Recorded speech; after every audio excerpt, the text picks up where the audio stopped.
Okay. So I want to thank everybody for joining us in the Department of Medicine, Equity, Diversity, and Inclusion Summer Series. I am so pleased to have Dr. Sasha Sharp with us today. Dr. Sasha Sharp is an assistant professor of medicine and an adjunct assistant professor in the program of Africana Studies at IUPUI. She's also a medical education specialist and serves medical students, residents, and fellows through educational success initiatives. Dr. Sharp earned her PhD at IU Bloomington with a higher education focus in the Department of Education, Leadership, and Policy Studies.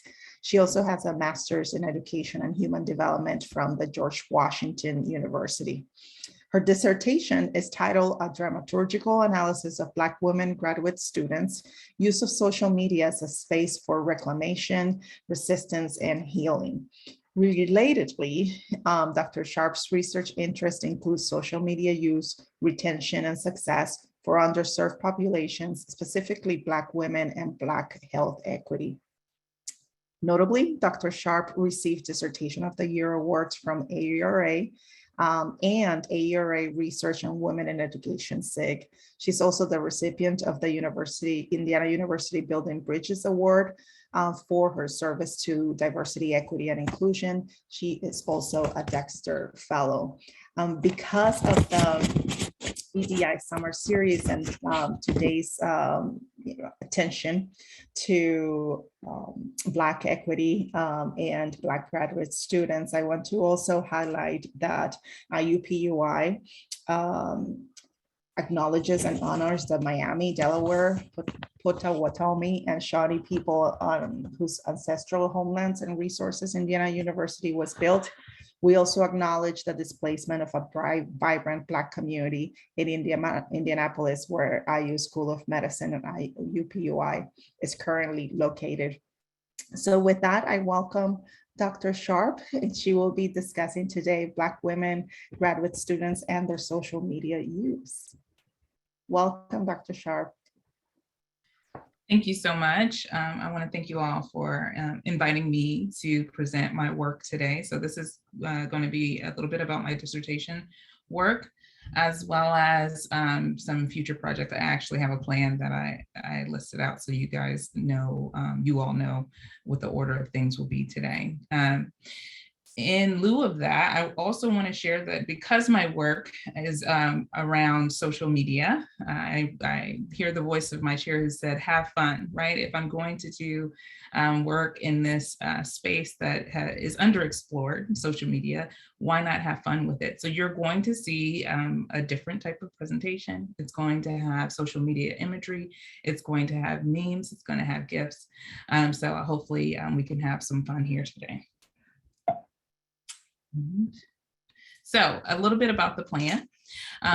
First, I'm going to share my positionality as a researcher and scholar so that you know where I come from when I do this work, and that is related to the work itself. Then I'll discuss my dissertation research. I'll also share some of my current research projects, and then again, I will, at the end, I'll allow time for questions. So positionality wise, I am a descendant of ancestors of enslaved peoples of America.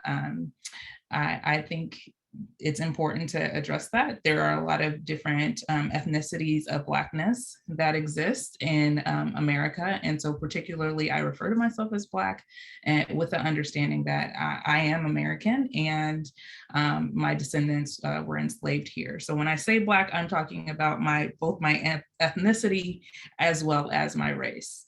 I attended PWI for undergrad and graduate school, as well as working one currently, so mostly been in those spaces. I'm an avid social media consumer, and I want to provide some clarity for that. A lot of folks assume that because I do social media research that I have like tons of followers or whatever, and I've been viral or something. I have not, and I do not. I do not create a lot of content myself, but I do consume content, and I research the content that has been made by other people. Also, I'm a mother and a wife. I have 3 children, and I'm a medical educator. Related to my dissertation, I wanted to share a little bit about the background and how I came to this study. So I was interested in digital identity development, and this is because I was a TA actually in the HESA program for identity development theory course. And there was a realization in that course. We had a book that we would use, a textbook, and then of course articles to supplement. But the textbook did not have but few pages related to digital identity development. And so very understudied area. So I thought, okay, I'm going to develop this digital identity development theory, only to realize that that would mean I'm doing some sort of grounded theory work for dissertation. And I don't know how many PhDs are in this space, but a good dissertation is a done dissertation is the saying. And so to develop an entire theory, which is usually some sort of life's work, was not in the cards, according to my chair. So we then settled on what are even identity expressions? What are digital identity expressions? Like how would you build a theory if you didn't understand what those expressions even look like? And so that is the direction that we took, or I took this study. I also had these notions about how Black women use social media. I know I used it myself. I had colleagues that were very active on social media. And I wanted to know like what motivated them to create certain content. What ideas do they have about the different platforms to use? And so that is how I developed the study and what research I decided to pursue. So the purpose of the study particularly is to explore the intentions behind social media posts and the nature of the content that Black women graduate students create. I also wanted to actively produce research that uses social media posts. So a lot of the time when we think about social media research, a lot of individuals are interviewing social media users and asking them questions about their content. And I was interested in actually pulling that content directly and reviewing that for this study. So my research questions became, how do Black women graduate students' self-presentations and identity expressions influence their social media use? And how do social media interactions contribute to the experiences they have as Black women graduate students? And so how does the social media inform the interactions that they have in educational spaces? Now I want to provide a few key terms. So hopefully that we're all on the same page when I'm talking through some of the data and the methods and things like that. So firstly, self-presentations. These are symbolic performances. They account for power dynamics between individuals. It is how you want particularly other folks to see you. There's also this digital identity, and I spoke about it earlier, these self-presentations of social identities, but it's performed in an online environment. Well, we have the identity expression, so aspects of your behavior, language, interests, appearance, and they are all associated with your particular cultural identity. I'm going to look at my phone a little bit because, internet, I'm on my laptop, but I wanted to say that it has been posited that performances account for how a particular story is told and how audiences consume that story. So considerations for context delivery ghost audiences are also important when we're talking about performances. So it's important. This term ghost audiences will come up in the rest of the work, because when you are creating content on social media, you don't know who you're creating it for in some sense. And so we refer to that as a ghost audience. And then there's a little bit about performativity. So it's a contested space. Performativity is like thinking about generational context, thinking about interpretations and reinterpretations of a particular notion. So this power relationships are informed, this performativity, and then goes back to the performances idea too about ghost audiences and who will view this content. So then moving on, I used a conceptual framework. I always refer to this as the lens through which I view the work. So I set that up front to let everyone know that this is the perspective that I am reviewing the content. I do a content analysis, I do the dramaturgy methodology. So in order to do that, to set it up, I think conceptually through a Black feminist lens, right? So Black feminist thought, this is a critical social theater theory that researchers use. It helps researchers understand the relationships between oppression and activism for Black women. Dimensions of Black women's oppression are labor exploitation, denied rights and privileges, and most significantly for this study, altered ideologies. Components of Black feminist thought include the assumption that discussions of oppression and resistance are what shape Black womanhood. And it also includes the understanding that the collective identity of Black women is not monolithic. And so through this lens, I understand that those notions are false. I note, or Black feminist theory also notes that there's a shared history, similar daily experiences that Black women encounter, and these are encountered through this idea of the matrix of domination. And so matrix of domination talks about gender, class, race, sexuality, nationality, how all of those things intersect. But there's a particular focus paid to intersectionality in this work, thinking more specifically about race and gender and how those identities intersect. So moving on with the study, I wanted to learn a little bit more about the experiences of Black women graduate students. And this is kind of about a review of the literature in a sense. Why specifically do I want to know about them? There are a lot of things that were happening at the time of this research that continue happening today. So being racially profiled on your institution, I think putting it in a medical context, it's like, you know, as a Black woman being referred to as a nurse or some sort of support staff, custodial staff, even when you are in fact the physician at hand. So just thinking about these challenges that are required to navigate graduate school environments. Most of the women that I worked with are professional students of some sort. And, you know, also thinking about family obligations. So like I'm navigating family life, I'm navigating school life, also navigating this social media space. So those are some of the things that came out in the literature. Methodology, for the methodology, I use dramaturgy. So I call this a multi-methods study, and I also draw, it's interdisciplinary. I draw from different disciplines. So this dramaturgy is a communications theory, actually. It was developed or initiated by Irving Goffman in 1959, actually. And it includes this idea of self-presentations and impression management, drama being the root word, and that's the key principle. And so when we're thinking about dramaturgy, we're thinking about the setting, we're thinking about the time, we're thinking about the audience members, and we're thinking about the actors. And hold that in your brain as I move forward, because that applies to how I looked at the data. So it was also, it's an analysis that involves this observation of interactions between two people. Each individual has an idealized self, and which we refer to as front stage, which conforms to contextual norms of the environment. And then there's this backstage self, which is a true self, which is exposed when an individual is more familiar or comfortable with the environment. So the idea with dramaturgy is that individuals move in and out of front stage and backstage selves. We call this code switching in a sense. And this aligns a little bit with a social media space, because if you think about your front stage self is your profile updates, how you want to present yourself to the world.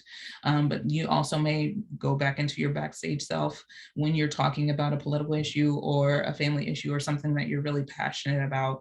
And so a hypothesis I had, even though we don't really hypothesize in this kind of research, but one I had was that there was a mix. You know, individuals that post online sometimes are doing front stage, sometimes are doing backstage, most often are doing backstage. So I wanted to explore that a little bit with this work. So here's a little bit of information about the participants. 5 women, all did different degrees, mostly doctorates, different places in the nation. I actually, there's a lot of interesting things that I had to navigate in doing this research. And I marketed this research on social media. And so I was friends with some of these individuals. maybe not so, but then became friends with some of these individuals. And a lot of things that we do when we're talking about social science and this type of research is how close do you become with certain participants? Are, you know, as a researcher, you're interacting with them, you may be informing some of the things that they post in the study. I'm not an overly talkative person on social media, so I don't think a lot of what I said influenced any of their data, but those are some of the things that I had to think about and negotiate as I recruited participants. But these are their pseudonyms that we'll use. So a little bit about data collection. As I stated earlier, I was interested in raw data from social media. So I had to consider some of my data scraping tools in my toolbox. And so I used an Anaconda suite. I used the Jupyter notebook in order to collect this data. So this is just a little snapshot of one of the notebooks that I used to collect Sharice's data. This was effective for Twitter. So at the time that I was doing this research, Facebook was in a little bit of controversy of selling their data to particular individuals and companies. And so while you could scrape their data before using some of these codes, it was no longer possible by the time I conducted this study. And so the option was to ask the participants to send me their social media data in a JSON file. And so many of the women did, which encompassed everything, their pictures, their Instagram, the music that they listened to when you used to post all the things you listened to on Facebook. That feels like so long ago. So they were able to do that. And then with Twitter, you could still do this, but you would have to get an API key and a developer code. So I was able to do that and collect their data that way. So in the process, I was able to collect 30,000 social media posts from the 5 women, and they used it in various means. Some people were more active on Facebook. Facebook has been around a lot longer than Twitter. Other people were more active on tweets, and then the Instagram will mostly show me imagery. Using a content analysis, I was able to distill that data down to around 1,000 posts that I used. And I did that using words like African-American, Black, community, words that I thought were relevant to understanding how they express themselves as Black women in a social media space. So a little bit more about the analysis. So that was phase 1, this content analysis. And then for phase 2 and 3, we brought in the components of dramaturgy. So phase 2, I considered the space, I've considered the actors, and I considered the audience or ghost audiences. And these terms, SMC, so that's social media content, and then QC is a questionnaire. So I did not want to make any assumptions about how I understood or perceived their social media content. So also in the process, I direct messaged the women over a month's time frame. I sent them social media content, asked them to interpret it for me.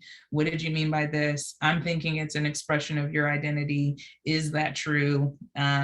It was a very interesting time. A lot of things were drummed up for some of the women, that they posted things that they may have been ashamed of or no longer wanted to talk about. But I think some of them had fun because it evoked some emotions from past events that they didn't remember. But I used that to inform how I understood their social media content. And so that's why I have this kind of social media content plus this questionnaire content. And then I applied these understandings of what was the space that they particularly was in.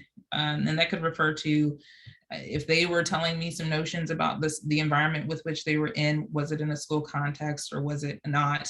But also, was this on Facebook? Was this on Twitter? And was this on Instagram?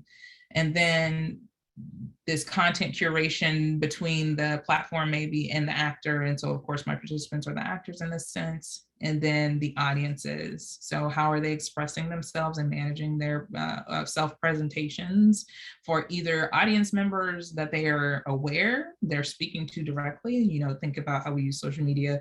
We could be speaking directly to politicians or directly to colleagues, classmates, but sometimes there are these ghost audience members, to which I also assumed a ghost audience perspective, right? Because they had no sense that I would be doing this research, but thinking about how they curated the space for those members. And I did all of this in a filtration through a Black feminist thought lens, and to which I created cast descriptions. And so we'll talk a little bit about that in a moment. And then phase 3, I applied a time sequencing to the data. So then I organized all of the data, because this came out into a huge, like mega, I assigned it mega spreadsheet. And I put it in chronological order. All of the women's data in chronological order to see what was coming out. And then you started to see major events happening in the nation, thinking about elections, thinking about them applying to graduate school in a particular sense. And it started to look as if they were speaking to one another, even though they didn't know each other. And so use that time sequence, consider this collective experiences notion from BFT, and I created play scripts from that. So a little bit of housekeeping related to trust transfer and member checks, understanding that social media is free and open media source. And then through Facebook, of course, in them sending their data to me, I received those permissions and access for it to be used in this. Like I said before, you have to get the API key from Twitter. So you have to actually complete an application and tell them what this research is about. I also gained expedited IRB approval, which was funny because the IRB person was like, I wouldn't let you use my social media data. And I'm like, well, so it was a little bit more lengthy process, but I got that approval. And, you know, the women are able to access the data at any time throughout this process, and they review the play scripts. And I also want you to understand that these, when you see this content, it is actually their own words. They were completely fine with the use of their own words. So I did not alter this data in any way to show any kind of essence of what they were saying. It is exactly what they said. So a little bit about the cast descriptions. I'll just read a little bit here, and no, these are not the women, these are images I found off Google. So Charisse, for example, she uses social media in a myriad of ways, whether to discuss her relationship journey as a divorcee or her journey with natural hair. And then we have Jessica, who uses social media and other forms of media like podcasts to get the much needed dose of Black voices and a respite while attending a PWI. Or we have Nini, who uses social media to highlight how Black women and people of color matter. Nini also uses social media to discuss societal issues and structural barriers that impact Black women's lives. So I'm also going to give you guys a preface. Every time I read their data, I get emotional. So if I start crying, at least I cannot see you all react to my tears in this webinar, but bear with me. So this is the play, and it's these conversations between Black women, graduate students. It comes in 3 acts. Act 1 is this unrelenting pursuit of excellence. Act 2 is Our Lives Matter, when Black Lives Matter. And so Black Lives Matter movement had a large impact on these women and how they communicated in social media. And then Act 3 is I love the skin I'm in and I wouldn't change a thing. So I'm going to try to read like snippets from their findings here. So this is Eva. I chose this from scene 2. So there's a few scenes within each act. And this is talking about the socialization process of Black women in graduate school. And she says the academic hoops we're expected to jump through feels like hazing, an obstacle course designed to measure one's worthiness. By these rules, it is difficult not to feel that fatigue is unavoidable and a symptom of the kind of hard work you exert to prove that you deserve to be there. There's a reason that the ethos of academia is cutthroat, publish or perish. As a qualitative researcher and Black woman who studies issues of equity, white supremacy, and anti-Blackness in higher education, I'm used to having my work scrutinized or attacked. So I'm just going to read these because this is a little bit about the play aspect of it, of just digesting these words before we start to analyze. Act 1, I'm sorry, scene 3. So this was a little bit about self-preservation, and I'll pick some snippets here. I'll talk about Ashley. It makes me think of how depression looks different for Black women, how being and doing everything for everyone except yourself is not healthy. I struggle with my own experience of depression, but few people recognize it because I am still functioning and excelling. I don't feel like I have the time or space to be depressed because I have to be successful, which means ignoring everything that wasn't going well and pushing forward with like everything is okay. So Act 2, again, is this all lives will matter when Black lives matter. And it's just about this impact on the current events for these women.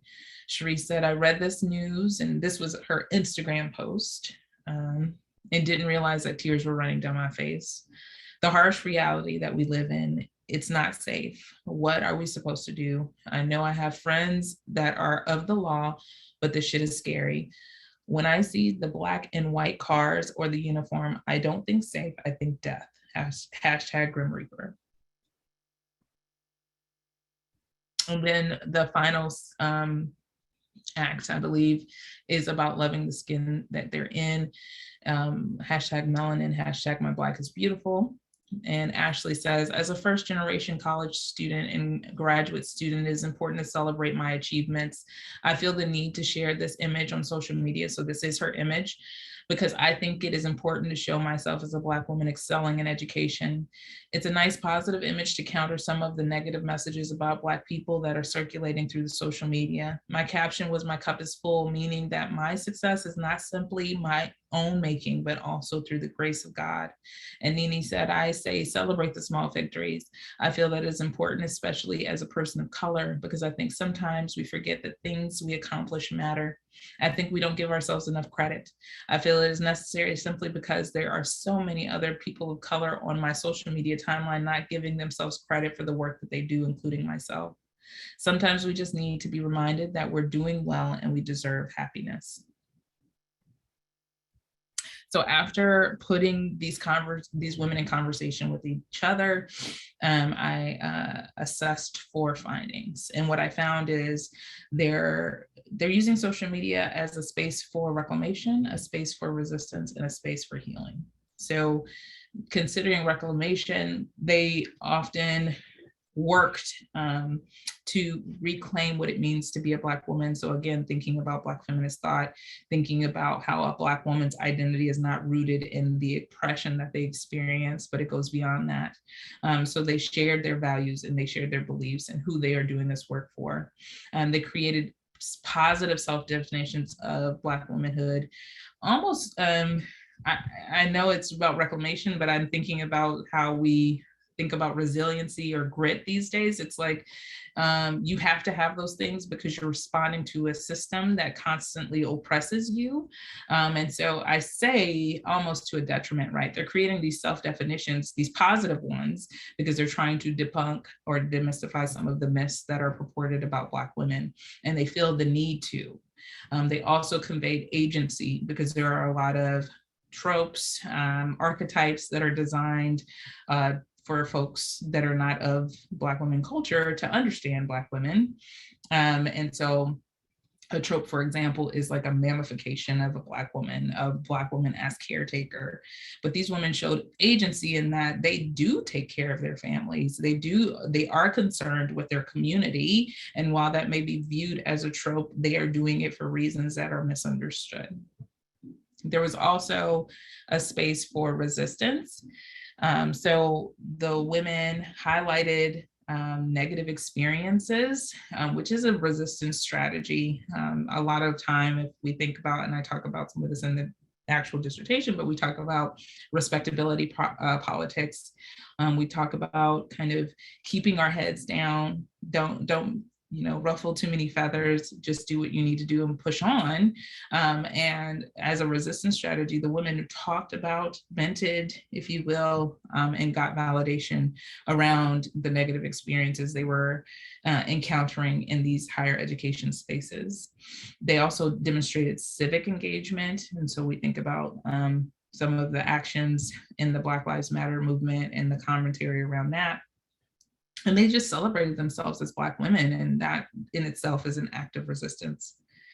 And then finally, there's a space for healing. So a lot of, like, an entire scene was about this self-preservation and the ways in which they heal by communing with one another, or realizing that their actions are rooted in being a site of pride for their ancestors.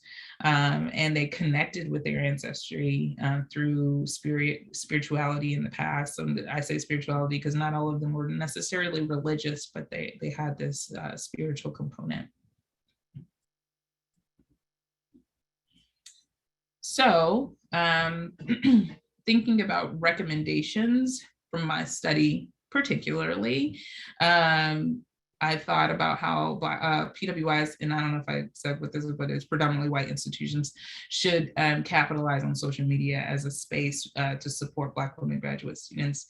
A lot of the time, institutions are very reactive in a social media space, hesitant, thinking about the legal implications of speaking or creating space in social media, interacting with individuals. And I say be more proactive. We know that the Black women are in these spaces, and so why not meet them where they are, and create programming through social media, or especially now after COVID, use these spaces to our advantage. For programs themselves, they should think about mentoring opportunities for Black women in a virtual sense. A lot of times institutions say, oh, we don't have enough Black women faculty, or our Black women faculty are overtaxed, or we don't have enough Black faculty generally, but there is these platforms that exist, these social media spaces that exist where communities are being developed. And so why not extend beyond your institution to find mentoring opportunities for these graduate programs and these women? It would also create some kind of or multiple institution work, right? Research opportunities. I think there's several benefits to using and capitalizing social media as a space, and engaging other people at other institutions when you may not have that many Black women at your institution. But also we need to work to making sure we do recruit more Black women at our institutions. Also, as a researcher, I think that there is space to further explore this digital identity formation for Black women, or for students generally. I think there's a large fear for folks when considering the use of social media and research in social media. And, I learned how to scrape and search data in the information sciences and the library sciences group. But I think we have a social media listening center here at IU Bloomington. And then I think there are other institutions that are taking this up. And so even if it's not you doing it particularly as a researcher, there are other means to accessing social media data. And for Black women graduate students themselves, they just should remain unapologetically themselves.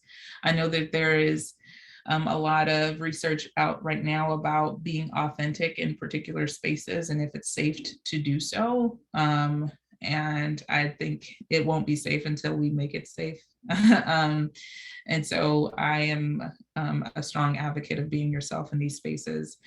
No apologies. So then I wanted to take an opportunity to share a little bit about my current research.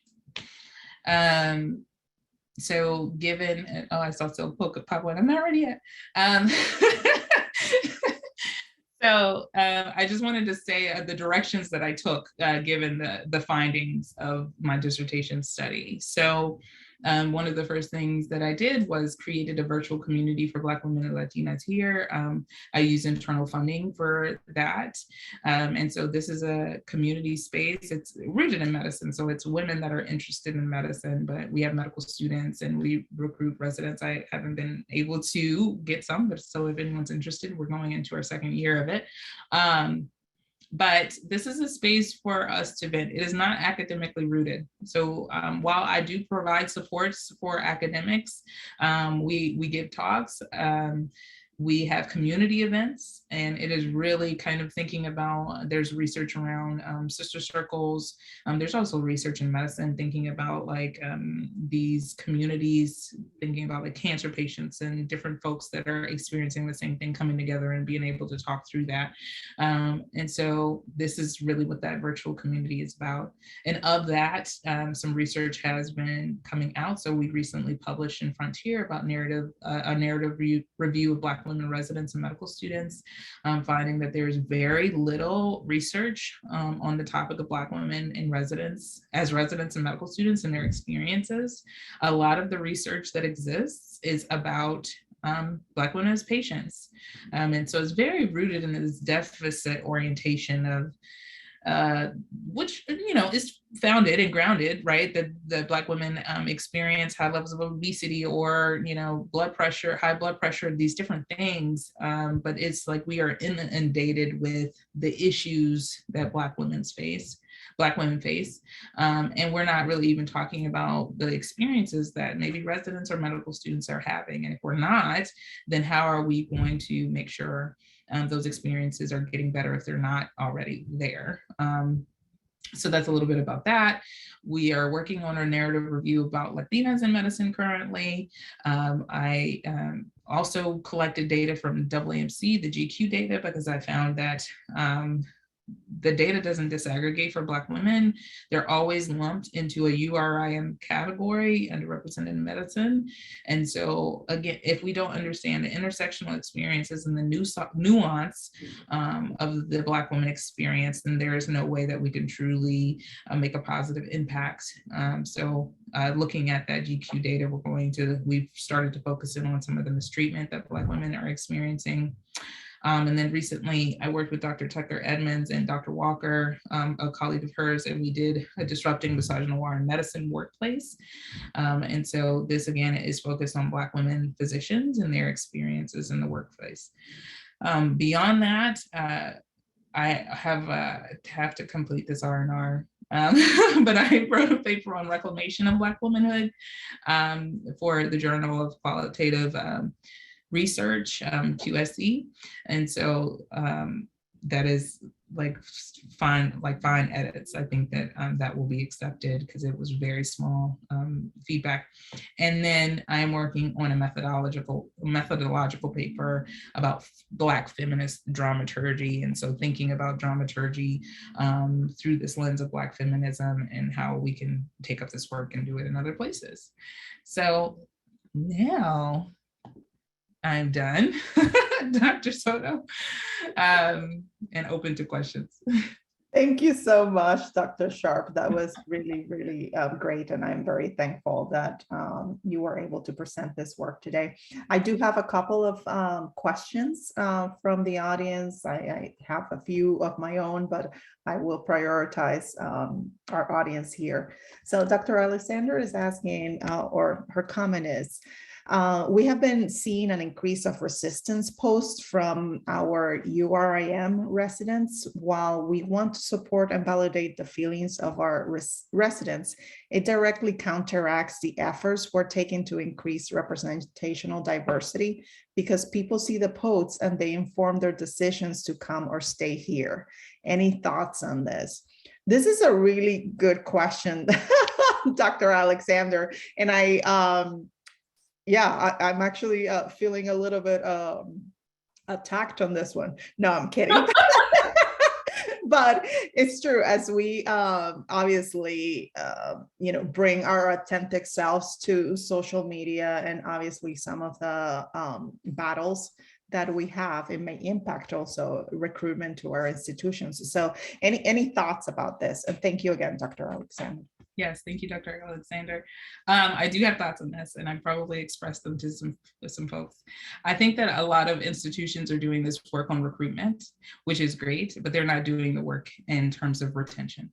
And you are not serving or supporting the folks that you already have. And I'm not suggesting that your department, Dr. Alexander, is doing that, but I think it's an overarching issue.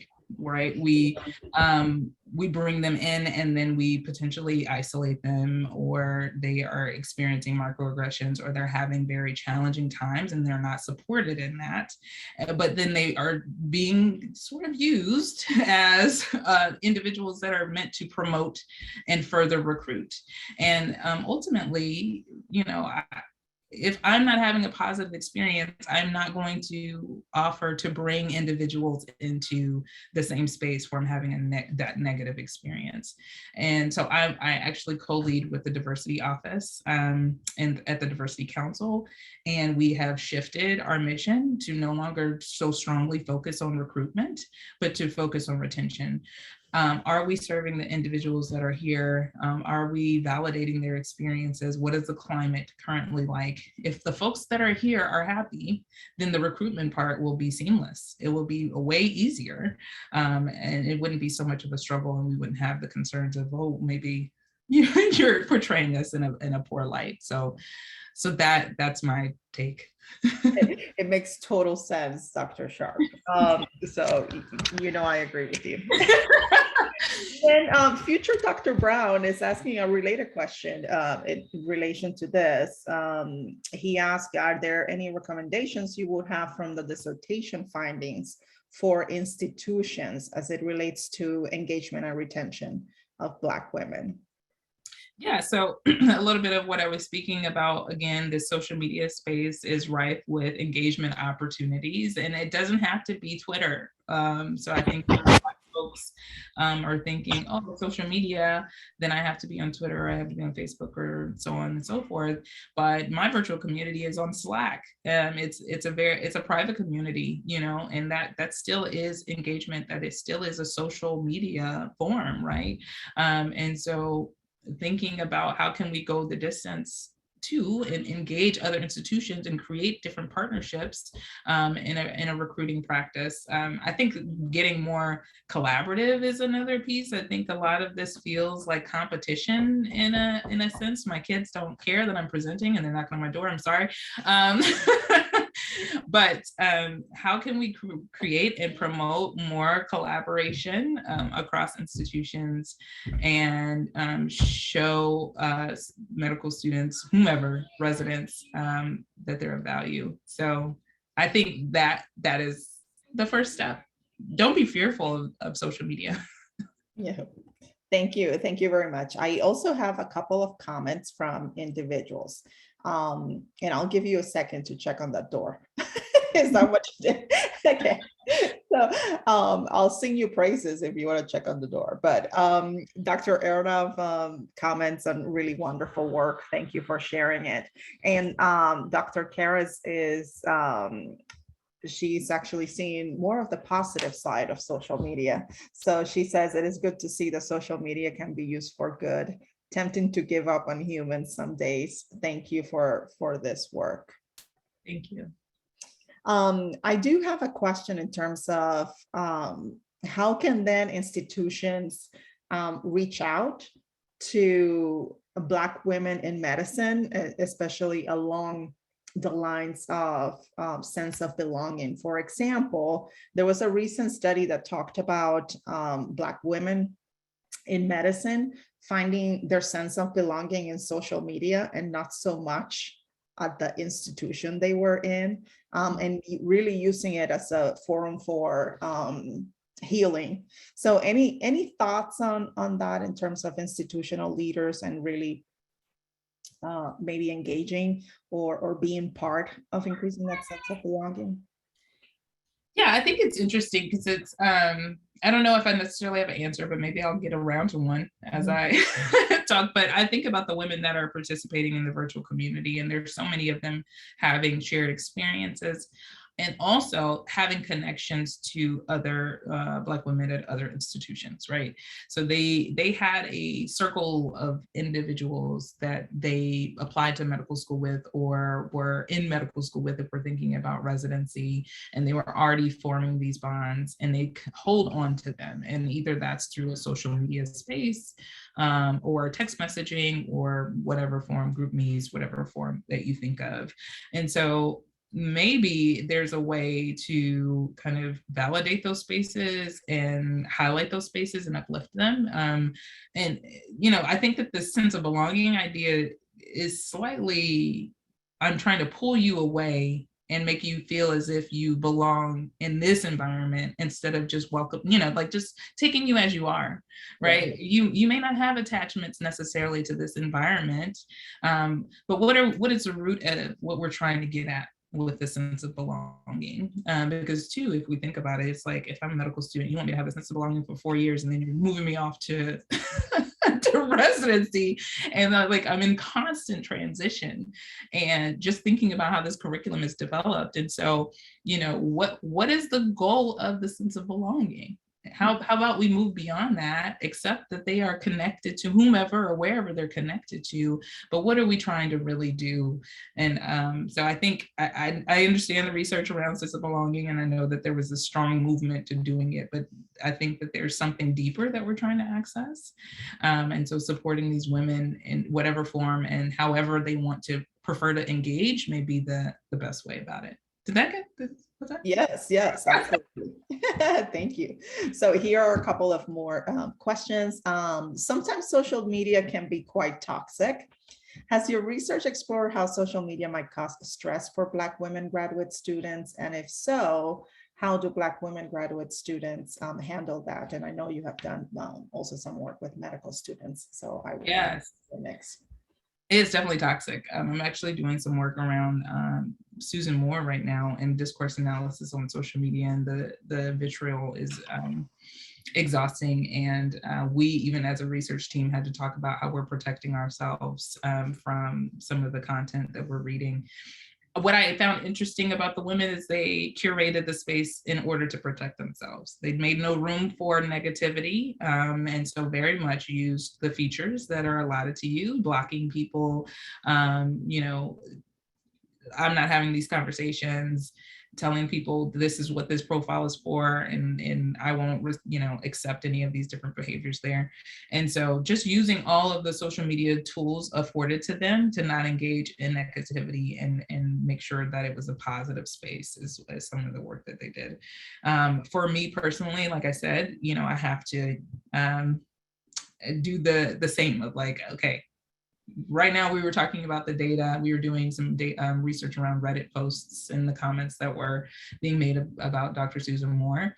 And we had to say as a research team, and we'll put this in our paper, to preserve ourselves as researchers, we stopped after this is as much as we're going to do, because I think research would have you push and like, oh, did you read saliency with the data, and like, are you reading more and more and more? And it's like, at a certain point, this is enough. Enough is enough. I think that we've you know, determined all of the findings we're going to find from this, and we have to protect ourselves. And I think we have to really consider that in all of the research work that we do.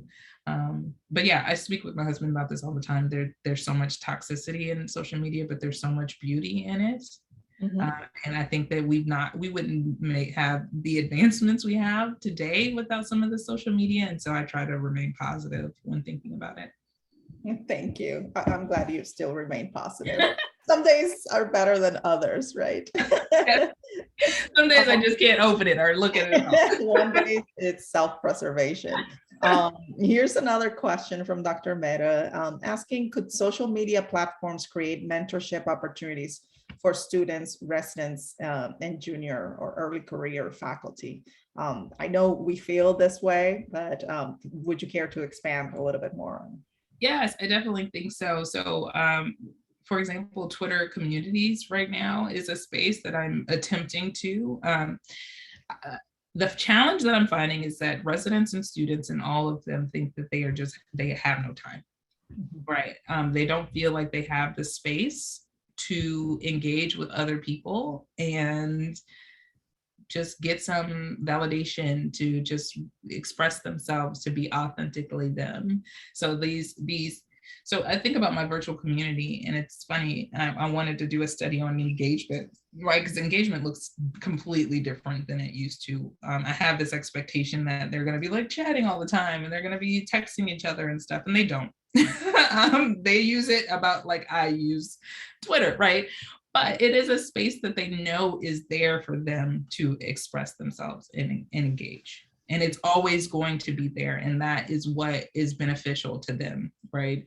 So we have to think about that in terms of a mentorship relationship.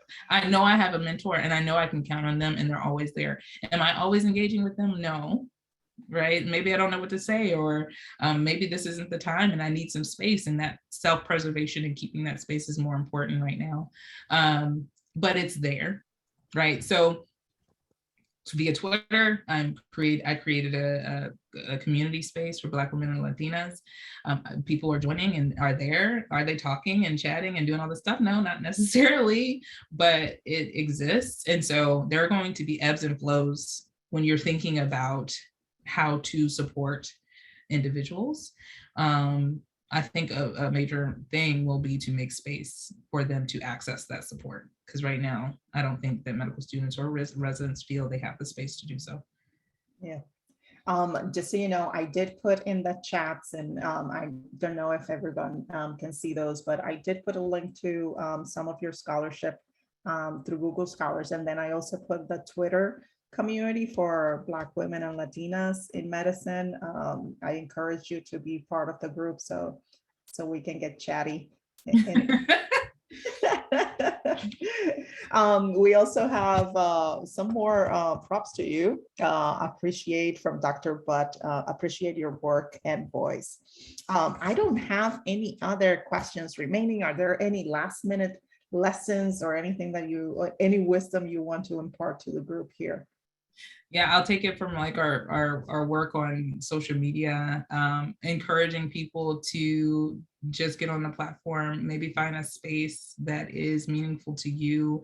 Don't feel that you have to be like some of the other folks that are very talkative or very expressive or doing all of the things. This is not supposed to be another additional pressure point for you to feel like you have to exert your energy and self in social media content in that world.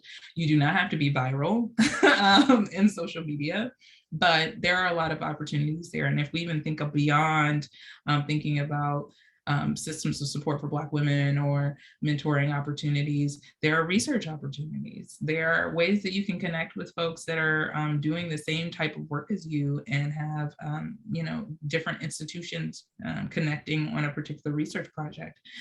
So don't be afraid. And I also think one thing that I'm a strong believer in is that it's an institutional responsibility to create policies and think about how employees should behave on social media. And for those institutions that don't have any rules or regulations and are waiting for you to mess up to then say, oh, that was a bad thing, I find that very problematic. Okay. I do not encourage telling people how they should behave and express themselves in social media spaces. I encourage institutions to develop the policies and the procedures and guidelines for how they want their employees to behave. It's their responsibility, it's their role, it's not ours. Yeah. So. Fantastic. Thank you. Thank you very much for that comment. You did mention the promotion of social or using social media to promote ourselves. And I put the link there. I'm trying to send people to links. But there are two more questions. Okay. Just pop up and then we'll call it. But these are really interesting. One was, is there a profile of women who do not participate in social media? A profile Yeah, of.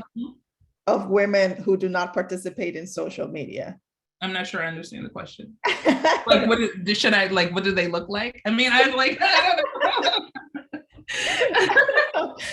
don't know what the profile might be, but certainly probably somebody that is I mean, you can concerned also or like, scared of how they may come off in social media. and you can dip your toe in some of these spaces. You know, for example, I don't do Reddit. Like that place scares me. But you can be anonymous in that. You don't have to create a profile to see what's happening on Reddit. And I think a lot of us probably want to know, because there are subreddits for like residency programs. There's an Indiana subreddit. Like there's a lot of like deep stuff that you can find out about, or you know, you're thinking about like, why is my residency program struggling, or how are we marketing or recruiting? There's probably a subreddit for it. There is. And I have read some Reddits and I'm like, oh, thank goodness they're not using their names. Yeah. Yes. So you can dip your toe in some of these things. And two, don't leave here thinking that Sasha is like forcing or recommending that you all get social media profiles and go out in the world. But I think that this is here, and I think it's here to stay. And I think there are resources there that you can access and shouldn't be afraid to. This is a great question, and it will be the last question because Dr. Suter, I think, dropped the mic on this one. But it says the Indiana legislature appears to be poised to issue severe restrictions on abortion, if not an outright ban on all abortion services in Indiana. This will severely impact all patients who require such services, but especially underrepresented patients of color, especially patients of color. How do you see social media as a platform to positively support such patients and the healthcare team members who provide care for them? And here's the props. Thank you so much for your outstanding work. This was so informative and necessary and helpful. Yes. Thank you very much. This is a deep issue. It's a big issue. But people are already doing the work, and those people are already available on social media. And so there are several organizations and resources for women that need this type of healthcare and ways that they can access it. These are organizations that already saw this coming down the pipeline and have already set up protective ways for these women to access the abortion care and health care that they need. And so my recommendation is to seek out those resources and be able to offer those to your patients. Okay, so I recently saw a friend that was like, well, abortion's still legal in my state, you can come, that's going to create some legal implications for folks. And so they were corrected in someone saying, there's already services for this. There are already numbers to call. They are very private organizations, and they know how to do this right. And so we need to use the social media will get you access to those. And sometimes that means reading the comments, which a lot of people don't want to do, but that's available. And then I also say, just like I talk about support groups and virtual communities for women of color, I think that works for anyone in any circumstance. If this is something that you want to move on, I even just joined the group, the Good Trouble team, group that, and we have Hoosier groups, and we have different things where social media conversations are happening, or you can have a circle, a space, Twitter space, and just have dialogue around it.